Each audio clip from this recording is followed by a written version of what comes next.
Hello बच्चों, चलिए प्रश्न को पढ़ते हैं। अल्पदीप्तकाली पौधों के समय या घंटे 4 गमलों में 1 2 3 4 है, जिसकी क्रांतिक जो अवधि है वो 14 घंटे है, जिन्हें प्रकाश की अलग अलग अवधि में रखा गया है। इनकी प्रकाश अवधि को नीचे तालिका में दिया गया है। गमले जो हमने लगाए हैं उनमें पौधे हैं नंबर 1 2 3 4 रूप में, और प्रकाश की अवधि इनको अलग अलग दी गई है। किसी को 10 घंटा, 15 घंटा, 16 और 20 घंटा। तो निम्न में से कौन सा पौधा प्रकाश में रखे जाने के बाद पुष्पन दर्शाएगा?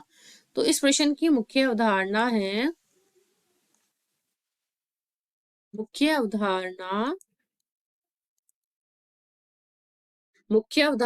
है दीप्तकालिता।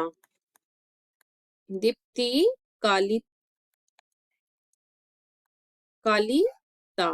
तो दीप्ति कालिता क्या होता है? इसमें हमारे जो पादप होते हैं, इनको पुष्पन करने के लिए अलग अलग प्रकार के प्रकाश की आवश्यकता होती है। तो पुष्पन के लिए अंधकार व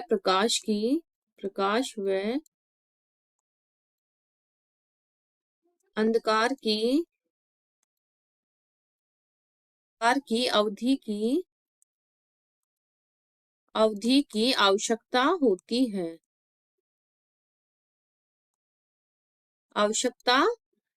है। तो क्या होता है, कुछ पादपों को अधिक प्रकाश दीप्ति की आवश्यकता होती है तथा कुछ पादपों को अलग। तो यहाँ हमारी क्रांतिक अवधि दी गई है। क्रांतिक अवधि क्या होती है? जिसके ऊपर या नीचे पादपों को प्रकाश की आवश्यकता नहीं होती है। तो क्रांतिक अवधि हमारे यहाँ पर कितनी दी है? 14 घंटे। और पादपों को क्या बोला है?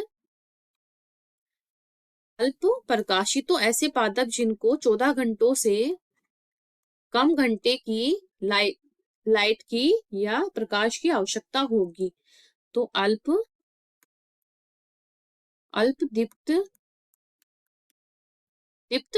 अल्पदीप्तकाली ऐसे पादप होते हैं जिन्हें कम प्रकाश की आवश्यकता होती है। कम प्रकाश की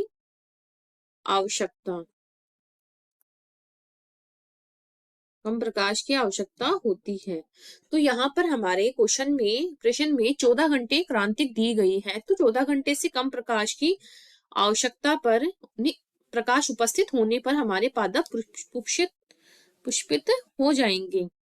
तो इसमें क्या होगा, हमारे जो गमला 1 है उसमें पहला नंबर का जो गमला है उसमें हमें कितना घंटा दिया है? उसमें 10 घंटा दिया है। तो 10 घंटे 14 घंटे की दीप्त अवधि जो है, क्रांतिक अवधि, उससे कम हो जाएगा। तो हमारा पादप क्या हो जाएगा? पुष्पित हो जाएगा या पुष्पन दिखाएगा।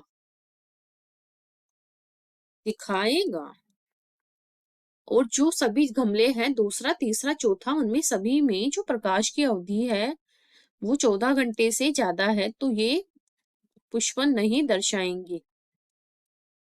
में कितना घंटा है? 15, 16 व 20 घंटे दिए हैं। तो ये अपने क्रांतिक दाब से अधिक हो गया है इनका दाब, तो ये पुष्पन नहीं दिखाएंगे।